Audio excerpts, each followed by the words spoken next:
worked for 9 years in academia, and 2 years ago, I actually switched careers, and now it's been 2 years that I work in industry. A few days ago, I was asked how it is that I managed to change career fields. And the funny thing is that at the time I had made that decision, I had no idea that it would lead me to where I am today in the Netherlands.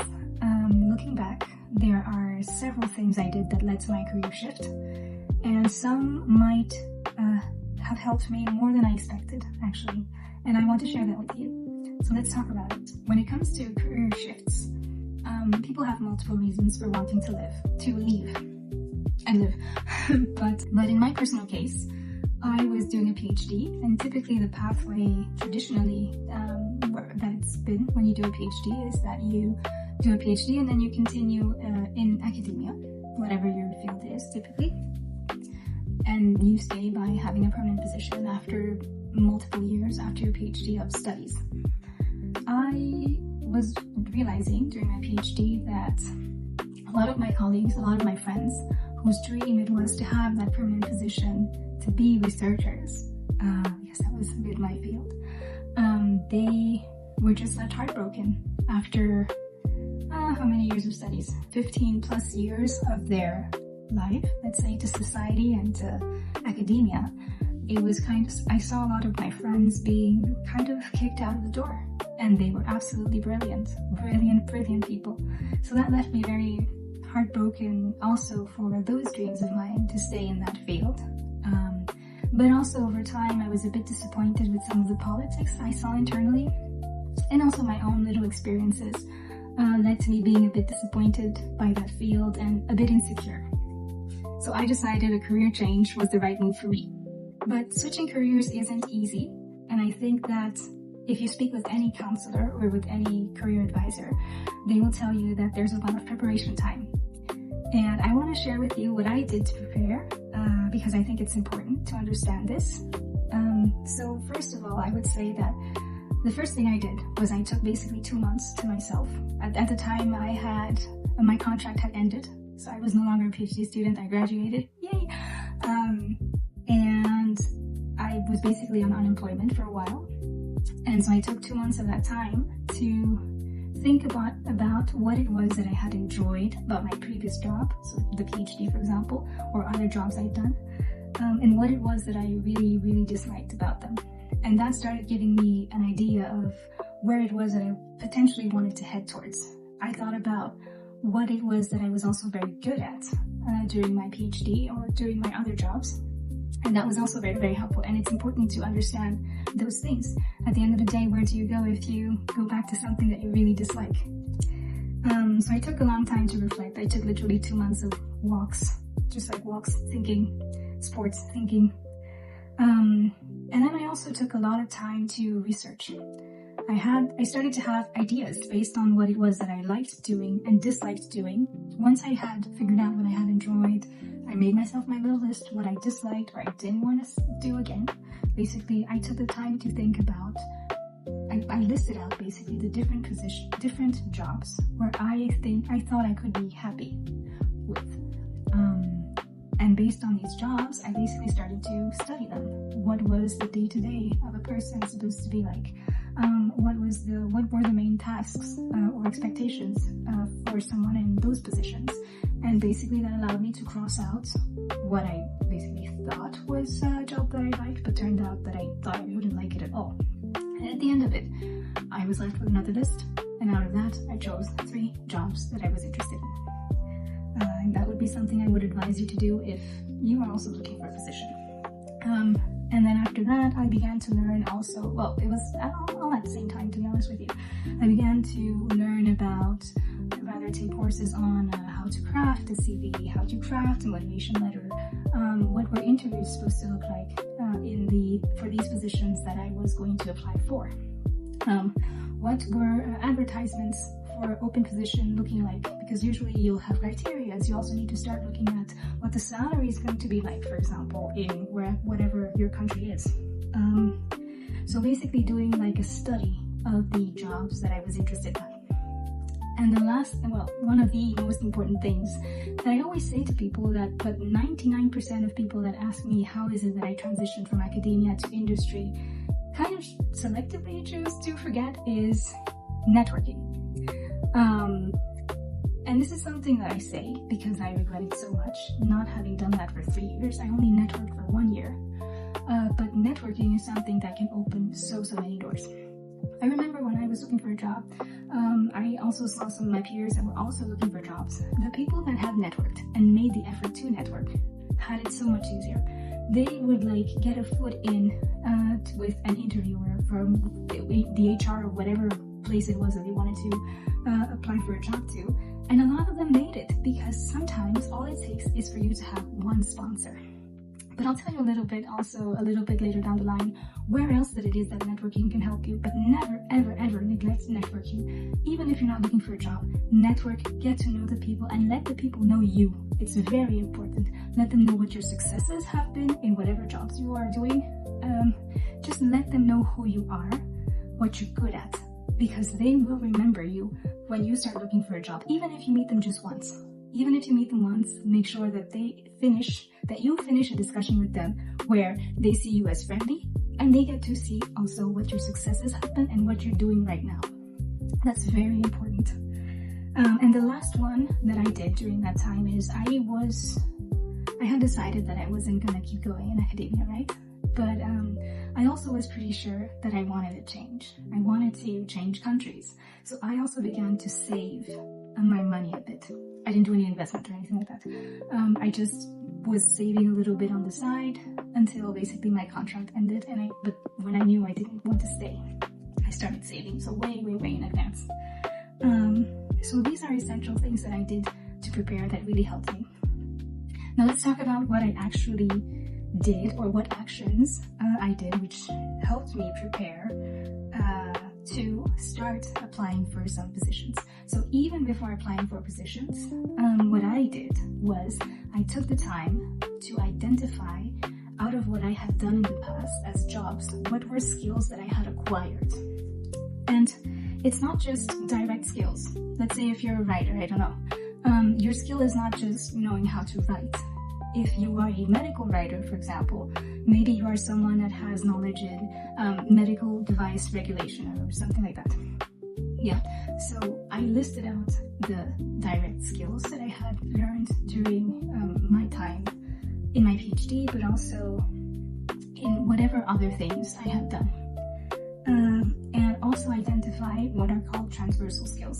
So these are skills like, for example, if when you were in university, you joined an organization, like a student organization that, I don't know, helped with, organizing tutoring kind of for people, for example, for other students, then that mentorship, like skill sets, let's say, related to mentorships are transversal skills. I mean, it's something that you're doing on the side or learning on the side to your studies. So I did that. I tried to identify, okay, I did all these things, but on the side, I also learned how to do all these other things. Like, I don't know, I learned how to organize stuff, like documents or books or literature, for example. That can be a skill set. And I began to basically build myself a portfolio of skills that I could then cherry pick and assign to whatever job position I wanted to apply for that actually fit with what I was looking for and with my skill set. And in addition, I began to gather to each of these skills literal experiences assigned to each skill. So for example, if I put something like, I don't know, event organization skill or something like that, then I would back it up and I would say, okay, so in this year I did this thing, I organized this event, and here are the skill sets and basically I did all these things when organizing these events. How to basically phrase everything that is associated to that experience back to that skill. That's something that I did, and that honestly is very, very important, because there's going to be a point in the interviews where people are going to say, well, you put this thing on your CV, so what did you mean by it? Or can you tell me more? That's when these stories about your experiences that are linked to that skill are going to be useful. And the last thing I did was, when I already had a little bit of a job in mind, I had found some posting that was interesting. I would ask my friends, my colleagues, people that were a bit more experienced than I was, if they could help me practice. And that was doing mock interviews. That would be helping me practice to write CVs, helping me practice to write cover letters, and give me back some feedback. That's really important. I think that when you're looking for a job, you can't be shy in the sense that you're hiding basically in your corner. I think you cannot be shy. You cannot be shy. You really need other people's feedback when you are changing careers. And if you can, find somebody that can give you independent, unbiased feedback, potentially even related to the job that you, or the field that you want to go to next, then this is even better. Yeah, so those are things that I did in preparation for interviews and preparations for applying to job postings, for example. And I think it's important to know how to do those things. Lastly, I want to talk about the surprising things that helped. The first thing, networking. So I talked about networking as a way for people to get to know you, as a step in the door to interviews. But there's another thing. A lot of people, when they want to transition career, it's not very clear. For example, let's say that a lot of people, what they do is that on LinkedIn, they try to find people from companies that they're interested in or job positions that they're interested in, and they'll try to basically link with these people that already have those positions. And it's important to know how to do that too, because you're basically gonna just reach out to these people and ask them, what's their job like? What is this job actually like indeed? What are important skills to have? What does a day-to-day look like? What are things they dislike about their job? What are things that they like? What do you have to be good at to do those jobs? And how would they describe that job in general? That's very important, because that will give you clues as to, one, if you made the wrong decision in wanting to have this job, and two, it will give you also clues about what to say during the interviews. And three, some of these people even might sponsor you for interviews, and again, give you a foot in the door. And this you don't need to do like during your work years or whatever. You can do this when you're looking for a job. I think it's extra networking that you need to do still. Basically, yes, talking to people is extremely important. It gives you a lot of information. These people can tell you things about where the salary is at, if they're happy with it. How is the company behaving? What's the policies? How is it in their experience? It's really a treasure trove of information to basically use LinkedIn, contact people that you think might be able to help you land a similar position, or land a position in their company if that's what you're looking for. I already mentioned it before, but getting feedback is extremely important. You need to basically, so for example, something that I did during my time where I was looking for a job, what I did was I was trying to also basically develop skill sets, and I joined an organization that basically was aiming at helping academics leave academia for industry. So basically doing what I wanted to do, but I became an organizer of that event, and it was great because I did it strategically in order to be in contact with people that could help me. And they did help me because, again, we recruited, for example, a company that basically has basically CV kind of people that give feedback, but working in a company, giving feedback to professionals on their CV. And they were doing that for free for us. So I basically was able to show my CV to a lot of these people, get feedback from these professionals that actually knew what they were doing, and I used that. Or for example, it allowed me to have access to people that worked for the government in helping others land a job. So these people all gave me feedback. Some of it was also people from other companies that were giving me feedback as well when I was introducing myself and just saying like what I wanted to do, what I was looking for. And also some of the participants themselves were giving feedback. So that was also something really important. So again, gather as much feedback as you can. See where the people that you want to work for are gathering, if you can access that, preferably for free. and start building connections and get your feedback. You know, at the time I thought that I was just changing a career when I did this, but actually it changed so much more to me than just a job. It changed where I lived, who I met, who I interacted with, and honestly how the course of my life also went. And if I had to do it again, I definitely would. And if you are considering taking a leap out of your career, I would advise it. Just make sure that you take my advice into account and that you do it well. Okay, thank you so much for watching.